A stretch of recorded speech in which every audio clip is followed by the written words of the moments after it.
Sebenarnya sudah lama Ipau sakit. Sakitnya pun bukan sakit biasa. Dia terkena santet dari mantan suaminya. Cerita ini ditulis oleh Om Ras. Yang ingin membacanya langsung bisa di Twitter beliau. Yuk dengarkan ceritanya. Cu Ipau adalah seorang janda yang tidak punya anak. Beberapa tahun lalu ia diceraikan oleh suaminya dengan alasan karena selama 8 tahun pernikahan, Cu Ipau tak juga kunjung hamil. Sementara mertua dan keluarga besar suaminya terus-menerus mendesak supaya Cu Ipau hamil dan punya anak. Begitulah sekilas kisah hidup Cu Ipau yang Iwan ketahui. Iwan seorang pemuda berusia 25 tahun. Ia bekerja di sebuah toko HP yang lumayan besar dengan 10 karyawan yang tugasnya berbeda-beda. Saat itu sekitar jam 8 pagi, dari balik meja kaca berukuran besar dan panjang yang berisi jajaran HP berbagai merek itu, sesekali Iwan melihat keluar toko. Ia berharap Cu Ipau, tukang nasi kuning keliling langganannya, lewat. Namun sekitar jam 9-an barulah Cu Ipau muncul. Dari kejauhan ia tersenyum seraya melambaikan tangan pada Iwan yang juga melambai dan bergegas mendekat ke arah Cu Ipau. "Kenapa baru datang, Cu?" tanya Iwan seraya mengambil 2 bungkus nasi kuning dari keranjang yang baru saja Cu Ipau turunkan. "Iya, tadi itu aku ketinggalan angkutan umum, jadi terpaksalah menunggu angkutan umum yang lain," jawab Cu Ipau seraya membuka dompet berisi uang hasil jualan nasi kuningnya. "Tapi alhamdulillah sudah habis sepertinya nasi kuning pian, Cu," kata Iwan seraya duduk lesehan di sebelah Cu Ipau. "Iya, alhamdulillah sekali. Akhirnya hari ini aku bisa beli obat sakit lututku ini," ucap Cu Ipau dengan bibir tersenyum. Tangannya asik memukul-mukul lututnya yang mulai terasa sakit. "Pian kuat sekali berjalan, Cu. Kalau saya dari sini sampai ke jembatan sana saja sudah capek sekali kakiku. Terpaksa aku kuat-kuatkan. Namanya juga hidup sendirian di tempat orang. Harus pandai-pandai membawa diri supaya tidak kelaparan," ucap Cu Ipau seraya menyeka air matanya. Iwan mengelus pelan bahu Cu Ipau. Perlahan Cu Ipau kembali tersenyum. "Duduk dulu di sini, Cu, kita ngobrol-ngobrol. Toko juga lagi sepi," kata Iwan. Cu Ipau mengangguk, senyum masih menghiasi wajahnya. "Cu, ya, kenapa Ucu tidak menikah lagi aja?" tanya Iwan seraya memakan nasi kuningnya. "Aku tidak ingin kecewa lagi, Wan. Dengan ketidaksempurnaanku ini, mana ada lelaki yang mau dengan ikhlas dan tulus menerimaku. Jadi makanya aku harus sadar diri." "Cu Ipau ini cantik kok. Coba cari saja duda sudah punya anak," kata Iwan. Cu Ipau tertawa kecil. "Ucu takut tidak bisa mengurus anak orang, Wan, karena Ucu tidak ada pengalaman sebelumnya." Iwan mengangguk. "Cu, hari raya nanti pulang ke Kalteng ya?" Cu Ipau menggeleng. "Sayang biayanya, Wan. Lagi pula kalau pulang ke Kalteng untuk apa? Keluarga sudah banyak yang meninggal." Obrolan keduanya terhenti ketika beberapa pelanggan tampak memasuki halaman toko. "Saya masuk dulu ya, Cu. Makasih sudah ditemani ngobrol," kata Iwan seraya beranjak dari duduknya. Cu Ipau mengangguk sambil tersenyum. Setelah Iwan masuk, wanita itu kemudian bersiap untuk pergi dari depan toko tersebut. Hari-hari berlalu, semuanya masih dan tidak ada yang berbeda. Iwan masih rutin membeli nasi kuning Cu Ipau yang selalu lewat di depan toko tempatnya kerja. Sama seperti hari itu, Iwan sedang membeli nasi kuning dan mengobrol santai dengan Cu Ipau. Namun tiba-tiba sebuah panggilan masuk berdering dari saku celananya. Cepat-cepat Iwan mengangkat panggilan itu dan ternyata dari ibunya. Ibunya terdengar menangis histeris dari seberang telepon. "Ayahmu meninggal," ucap sang ibu di sela isakan tangisnya. Jantung Iwan seketika terasa seperti berhenti berdetak. Pandangannya berasa berkunang-kunang. "Kenapa, Wan?" tanya Cu Ipau cemas. Abah saya," ucap Iwan dengan suara bergetar. Ia tak kuasa meneruskan perkataannya. Tanpa mengatakan apa-apa lagi pada Cu Ipau, Iwan lantas bergegas masuk ke dalam toko untuk izin pulang ke rumahnya. Memang ayahnya sudah sakit-sakitan dari 3 bulan yang lalu, namun ia sama sekali tidak menyangka kalau ayahnya akan pergi secepat itu meninggalkannya. Dengan perasaan yang campur aduk, Iwan jadi kehilangan fokus saat membawa motornya. Hingga akhirnya tepat di persimpangan jalan, Iwan mengalami kecelakaan. Kejadiannya begitu cepat. Iwan hanya ingat sesaat ketika tubuhnya terpental ke aspal, lalu setelahnya gelap. Saat bangun, Iwan sudah berada di rumah sakit. Ternyata ia mengalami koma selama 5 hari karena kecelakaan yang ia alami sebelumnya. Namun entah kenapa, setelah bangun dari komanya itu, Iwan merasa kalau di sekeliling sudah sangat berbeda. Ia menjadi sering melihat hal-hal aneh yang tidak biasa, hingga ia sulit untuk tertidur pada malam hari, karena suara-suara aneh selalu muncul di dekat telinganya, membisikkan kata-kata minta tolong secara terus-menerus. "Iwan mau kerja lagi, Ma," kata Iwan pagi itu. "Kerja di mana? Memangnya tempat kerjamu yang lama masih mau menerima kamu setelah kamu nggak masuk berhari-hari itu?" "Besok Iwan mau coba ke sana, Ma. Siapa tahu masih ada kesempatan," ucap Iwan. "Ya sudah, terserah kamu saja, tapi jangan terlalu memaksakan diri ya, Nak. Kamu kan baru juga sembuh." Iwan mengangguk. "Iwan kangen nasi kuningnya Cu Ipau, Ma. Sudah lama gak makan nasi kuningnya," kata Iwan. "Kangen nasi kuningnya atau kangen orangnya?" tanya sang ibu dengan nada bercanda, membuat Iwan langsung tertawa.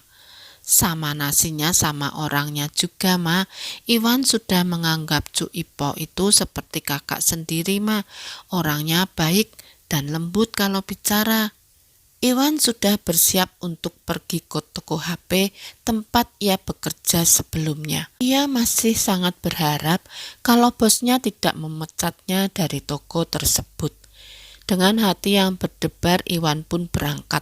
Singkatnya, ketika ia sudah sampai di toko HP, teman-teman kerjanya langsung menghampirinya, menanyakan kabar Iwan dan lain-lain. "Bos marah ya? Pasti aku sudah diberhentikan kan?" tanya Iwan pada teman-temannya. "Bos sudah dengar kabar saat kamu kecelakaan itu, Wan.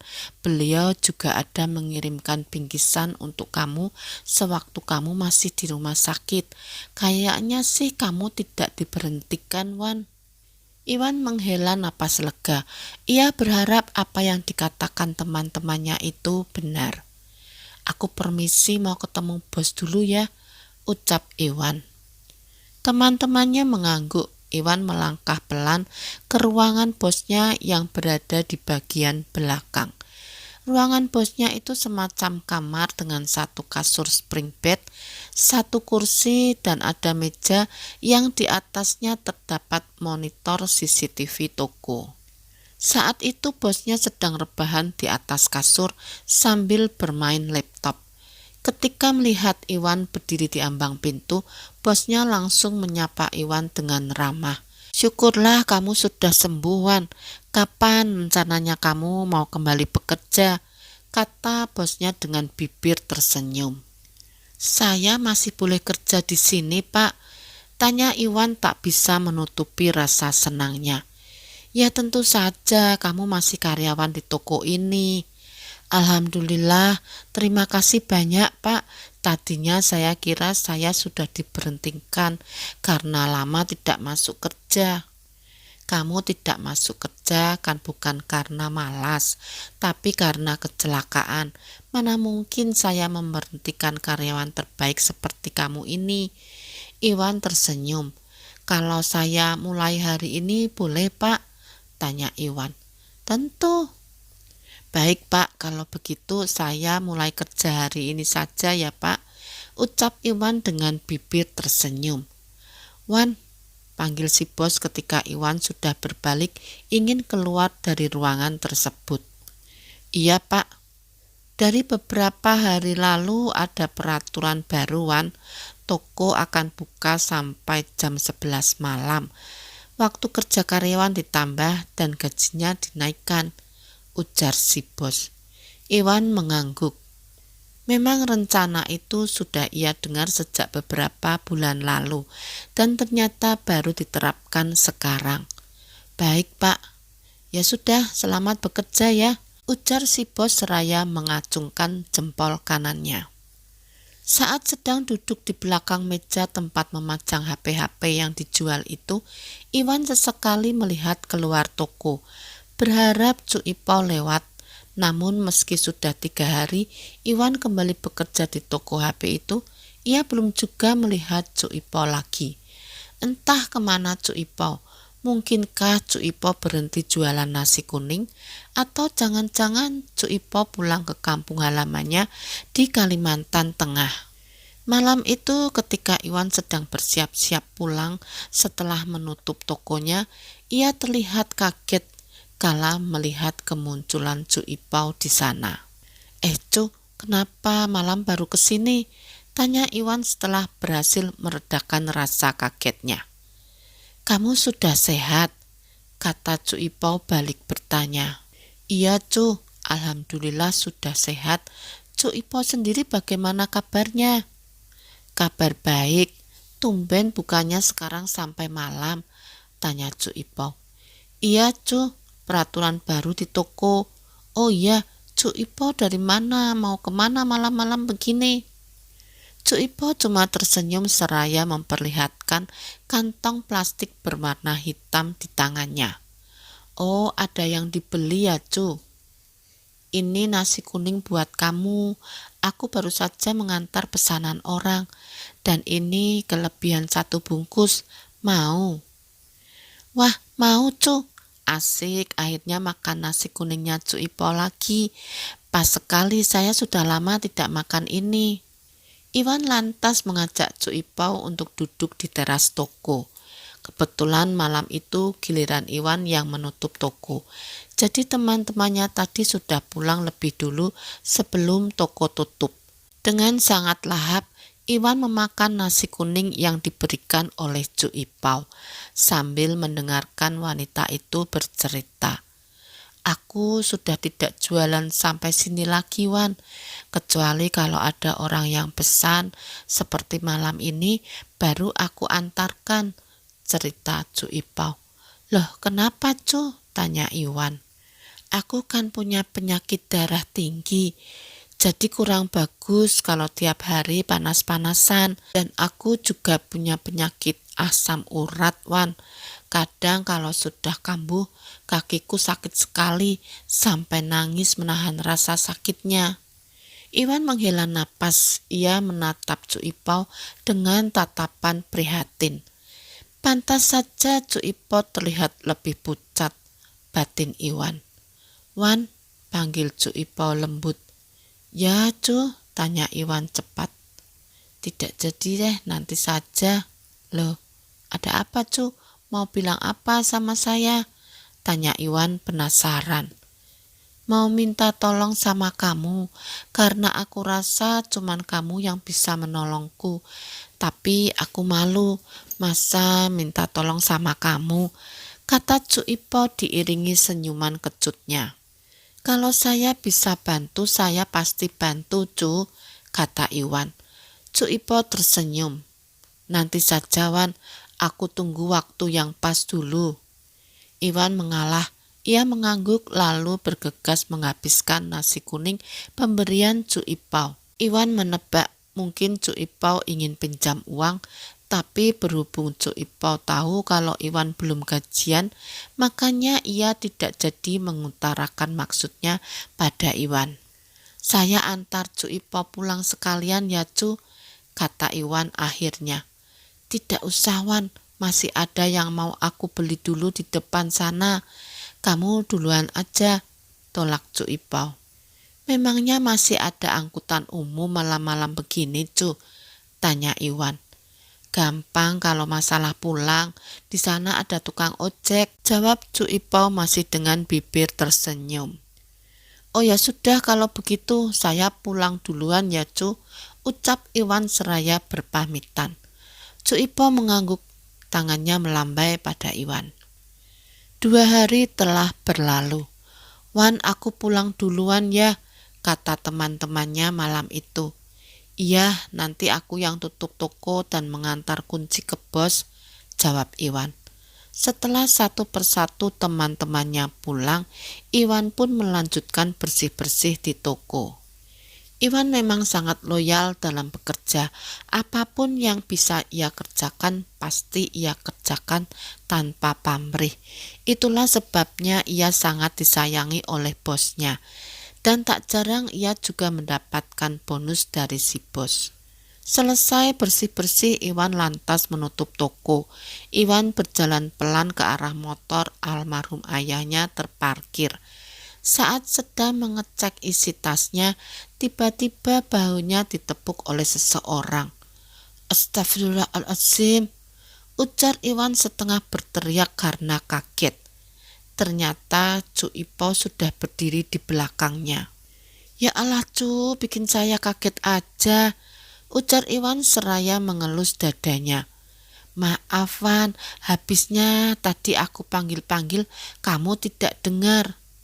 "Habis dari mana Cu?" tanya Iwan pada Cu Ipau setelah rasa kagetnya mereda.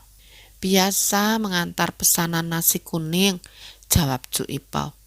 "Oh iya Wan, ini aku bawakan 1 bungkus untukmu," lanjut Cu Ipau seraya memberikan kantong plastik hitam berisi sebungkus nasi kuning buatan Cu Ipau. Iwan tersenyum menerima bungkusan itu. "Wah, makasih banyak Cu, kebetulan saya memang sudah lapar, tapi tidak sempat makan karena toko hari ini ramai sekali." Iwan dan Cu Ipau lalu duduk di teras toko, sama seperti 2 malam yang lalu. "Wan, kamu ini selain jadi pelanggan setia nasi kuningku, tapi kamu juga merupakan satu-satunya teman yang aku punya. Aku tanpa sungkan dan ragu menceritakan masalahku padamu, dan kamu selalu mendengarkan semua ceritaku. Terima kasih banyak ya Wan." Iwan tersenyum, namun pandangannya tetap tak teralihkan dari nasi kuning yang ia santap. "Sama-sama Cu, saya juga senang bisa jadi pelanggan sekaligus teman Cu Ipau yang baik dan tegar seperti ini." "Ah kamu Wan, bisa aja." "Oh iya Cu, masalah yang katanya Cu Ipau mau minta tolong itu, kalau boleh tahu memangnya Cu Ipau mau minta tolong apa?" tanya Iwan. Cu Ipau terdiam cukup lama. "Kebetulan saya dikasih bonus sama bos Cu. Kalau semisal Cu Ipau mau pinjam uangnya, ini masih ada kok." Cu Ipau menatap wajah Iwan. Iwan mengerit. Wajah Cu Ipau terlihat semakin pucat. "Cu Ipau sakit?" tanya Iwan. Cu Ipau mengangguk. Senyumnya tampak getir. "Kalau begitu, ayo Cu, saya antarkan beli obat ke apotek," ujar Iwan. "Tidak usah Wan, ini cuma demam biasa saja, gak apa-apa kok." "Tapi Cu..." "Wan, aku mau tanya beberapa hal," potong Cu Ipau. "Apa Cu?" "Kalau seandainya nanti aku meninggal, kamu mau tidak kuberikan resep nasi kuning buatanku?" tanya Cu Ipau membuat Iwan jadi kaget. Cuk Ipo kok bicara begitu? Ya namanya kan umur tidak ada yang tahu. Iya sih, sampai saat ini saya juga tidak menyangka ayah saya akan pergi secepat itu, Cu. Wan, nanti kalau aku sudah tidak datang menemui kamu lagi, tolong datang ke alamat ini ya, Wan. Ada banyak hal yang aku simpan untuk kamu di sini. Ucap Cuk Ipo seraya memberikan secari kertas bertuliskan sebuah alamat rumah. Iwan ragu-ragu menerima kertas berisi alamat rumah Cuk Ipo tersebut. Cuk, kalau Cuk Ipo lagi sakit, saya bisa bantu Cuk Ipo untuk beli obat atau mengantarkan ke rumah sakit. Cuk Ipo, jangan buat perasaan saya jadi khawatir begini. Saya sudah menganggap Cuk Ipo seperti kakak kandung saya sendiri. Jadi tolong Cuk Ipo jangan sungkan sama saya. Cuk Ipo tersenyum. Aku sudah terlalu lelah berjuang untuk tetap hidup, Wan. Aku ingin pulang. Iwan menatap Cuk Ipo dengan serius. Cuk Ipo tahu tidak, kalau kehidupan itu sangat berharga. Bahkan banyak yang sudah meninggal ingin hidup lagi. Kematian bukan satu-satunya jalan untuk mengakhiri rasa lelah seseorang, Cuk. Saya, Cuk Ipo, orang lain pasti merasakan lelah yang sama. Tapi kita harus tetap berjuang sambil terus berbuat baik sampai waktu kepulangan kita tiba. Jangan pernah berpikir untuk mengakhiri hidup, Cuk. Saya tidak mau Cuk Ipo salah memilih jalan. Kalau ada masalah atau apapun itu, saya ada di sini, Cuk. Cuk Ipo bisa ceritakan apapun pada saya. Saya siap mendengarkan keluh kesah Cuk Ipo. Ujar Iwan menasehati Cuk Ipo. Iwan mengira Cuk Ipo ingin bundir. Kamu salah paham, Wan. Aku sama sekali tidak ingin melakukan bundir. Aku hanya lelah dan tidak ingin lagi berjuang untuk berobat. Aku akan membiarkan penyakitku ini menggerogoti tubuhku sampai aku mati nanti. Memangnya Cuk Ipo sakit apa? Tanya Iwan. Cuk Ipo tak menjawab. Ia hanya tersenyum kecut. Matanya lekat menatap Iwan. Kamu tidak pulang? Tanya Cuk Ipo. Cuk Ipo, pulangnya saya antar saja ya, kata Iwan menawarkan. Tidak usah, Wan, aku sudah janjian sama tukang ojek tadi, tolak Cuk Ipo. Ya, setidaknya saya antar Cuk Ipo sampai depan sana. Cuk Ipo menggeleng. Kamu duluan saja, Wan. Cuk Ipo lagi-lagi menolak. Karena Cuk Ipo tidak mau diantar, akhirnya Iwan pun pulang lebih dulu, meninggalkan Cuk Ipo sendirian. Hari-hari berlalu, tak terasa 1 bulan sudah lewat. Tapi sudah setengah bulan ini, Iwan tidak pernah lagi bertemu dengan Cuk Ipo. Mungkin karena di toko tempat kerja Iwan itu sudah menerapkan sistem kerja shift. Saat sedang menulis isi kwitansi pembelian HP salah satu pelanggannya, Iwan seketika teringat dengan secari kertas berisikan alamat rumah Cuk Ipo yang pernah wanita itu berikan padanya dulu. Wan, kenapa? Tanya temannya saat melihat Iwan yang melamun. Itu aku hanya teringat nasi kuningnya Cuk Ipo. Oh iya ya, sudah lama ya Cuk Ipo tidak kesini. Seingatku Cuk Ipo sudah tidak pernah kesini lagi setelah kamu kecelakaan itu, Wan. Mungkin Cuk Ipo berhenti jualan. Aku masih bertemu Cuk Ipo setengah bulan yang lalu. Dia sering mampir ke sini setelah mengantar pesanan nasi kuning milik orang lain. Oh ya, kapan? Malam hari, dia selalu datang waktu toko tutup. Teman Iwan itu langsung mengeritkan keningnya. Oh ya? Iya, aku juga pernah dikasih alamat rumahnya. Katanya aku disuruh datang ke sana kalau dia sudah tidak datang lagi menemuiku. Lagi-lagi temannya itu mengeritkan keningnya. Terus kamu sudah pernah ke rumahnya? Kan katamu sudah setengah bulanan kamu tidak pernah lagi bertemu Cuk Ipau. Aku ragu ke sana. Kenapa? Iwan menggeleng. Ya sudah kalau begitu, nanti setelah pulang kerja, aku temani kamu ke rumahnya, ujar temannya itu sambil menyunggingkan senyum. Iwan mengangguk. Singkatnya sekitar jam 4 sore, shift Iwan dan temannya pun berakhir. Setelah meninggalkan halaman toko, mereka pun langsung melesat menuju ke alamat rumah Cuk Ipau yang tertulis di secari kertas yang Iwan pegang. Setelah menempuh perjalanan kurang lebih 15 menitan, keduanya tiba di sebuah rumah kecil yang tampak kosong itu. Melihat kedatangan kedua pemuda itu, seorang ibu-ibu paruh baya lantas menghampiri keduanya. Nak Iwan ya? Tanya si ibu pada temannya Iwan yang baru saja membuka helm. Bukan Bu, saya Rizky. Nah dia ini yang namanya Iwan. Si ibu langsung menatap Iwan. Kok ibu bisa tahu nama saya? Hanya pertanyaan itu yang terbersit di benaknya. Paulina sering cerita tentang kamu sama ibu. Katanya kamu itu sudah seperti adik baginya. Sebelum meninggal dia sering ngojek sama anak ibu untuk mengantar sebungkus nasi kuning untukmu. Ujar si ibu membuat Iwan terperanjat kaget. Meninggal Bu? Tanya Iwan dengan bibir bergetar. Iya sudah 2 mingguan. Saat itu Iwan merasa nafasnya sangat sesak. Kalau boleh tahu Cuk Ipau meninggal karena apa ya Bu? Sakitkah? Tanya Rizky. Sini duduk dulu, ibu akan ceritakan semuanya sama kalian.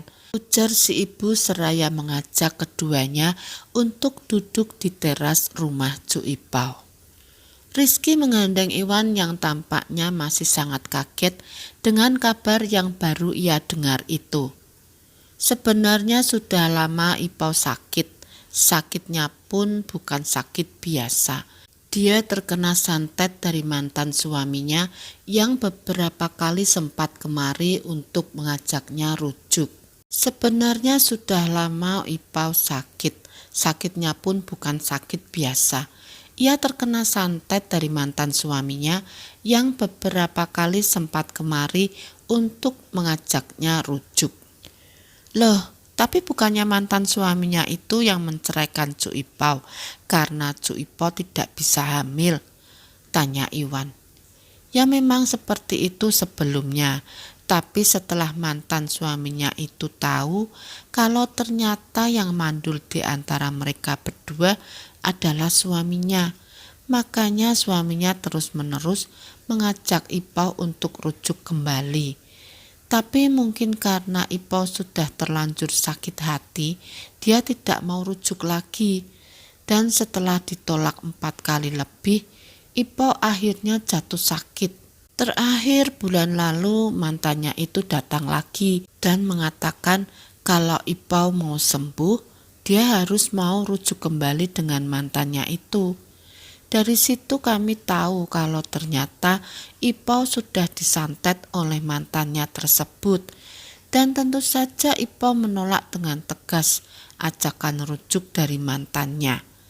Mantannya itu sampai mengancam kalau kurang dari 3 bulan lagi Ipau akan mati karena sudah menolaknya. Tapi ancaman itu tidak membuat Ipau gentar. Kami selaku tetangga yang sudah sama seperti keluarga ini tentu saja bahu-membahu menolong Ipau. Namun setiap kali ada orang yang berusaha mengobati Ipau, pasti ada saja halangannya. Ada yang anggota keluarganya tiba-tiba meninggal. Bahkan ustadz yang mengobati Ipau itu ada juga yang meninggal secara mendadak. Katanya santet itu tidak bisa diobati lagi dan Ipau pun akhirnya pasrah menunggu ajalnya, cerita si ibu. Iwan dan Rizky terdiam, keduanya tak menyangka. Ternyata kalau hidup Cuk Ipau benar-benar sangat menderita selama ini.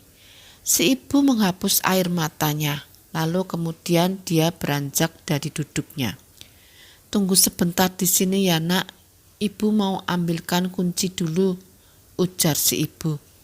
Iwan dan Rizky mengangguk. Lalu si ibu pun pergi ke rumahnya. Tidak berapa lama si ibu kembali lagi dengan membawa sebuah kunci. Saat si ibu membukakan pintu rumah Cuk Ipau, Iwan dan Rizky langsung beranjak dari duduknya. Mereka berdua dipersilahkan masuk ke dalam rumah. Barang-barang Cuk Ipau masih tersusun rapi. Ada juga fotonya bersama si ibu yang dipajang di dinding rumahnya. Si ibu masuk ke dalam sebuah kamar, lalu keluar lagi sambil membawa kaleng bekas kue kering. "Ini titipan dari almarhumah untuk Nak Iwan. Katanya terima kasih banyak karena selama ini Nak Iwan sudah mau menjadi temannya," kata si ibu seraya menyerahkan kaleng bekas kue kering tersebut. Iwan menerimanya dengan perasaan sedih. Menjelang maghrib, Iwan dan Rizky pun pamit untuk pulang pada si ibu, yang merupakan tetangga sekaligus pemilik rumah yang disewa oleh Cuk Ipau. "Kasihan Cuk Ipau ya Wan," kata Rizky sebelum dia pulang. Iwan hanya mengangguk mengiyakan, sementara tangannya semakin kencang memegang kaleng bekas kue kering pemberian terakhir dari Cuk Ipau. Saat Iwan sudah berada di dalam kamarnya, Iwan langsung membuka kaleng bekas kue kering tersebut. Di dalamnya ada beberapa amplop dan sepucuk surat. Ketika surat ia buka, seketika air matanya langsung keluar. Iwan menangis membaca surat yang berisikan resep nasi kuning Cuk Ipau tersebut. Iwan menangis sesenggukan. Cukup lama ia menenangkan perasaannya. Setelah sedikit lebih tenang, Iwan membuka satu amplop yang ada di dalam kaleng itu. Ternyata isinya adalah sejumlah uang lengkap dengan catatan bertuliskan "Untuk adikku Iwan". Dan semua amplop itu isinya sama, yaitu sejumlah uang juga catatan. Sampai saat ini Iwan tidak bisa melupakan Cuk Ipau. Meskipun Iwan punya resep nasi kuning Cuk Ipau, namun ketika dia membuatnya, tetap saja rasanya tak seenak buatan Cuk Ipau. Iwan tak pernah menggunakan sepeser pun uang pemberian Cuk Ipau untuk kepentingan pribadinya. Uang Cuk Ipau itu Iwan gunakan untuk meminta bantuan Ustadz melakukan sholat hadiah yang ditujukan untuk Cuk Ipau. Sampai saat ini Iwan tidak pernah lupa pada Cuk Ipau. Di akhir sholatnya Iwan selalu mengirimkan doa untuk Cuk Ipau. Selesai ceritanya sampai di sini. Terima kasih yang sudah menonton video ini. Mohon maaf bila ada salah kata. Yang belum subscribe, mohon subscribe, like, dan komen agar channel aku terus berkembang.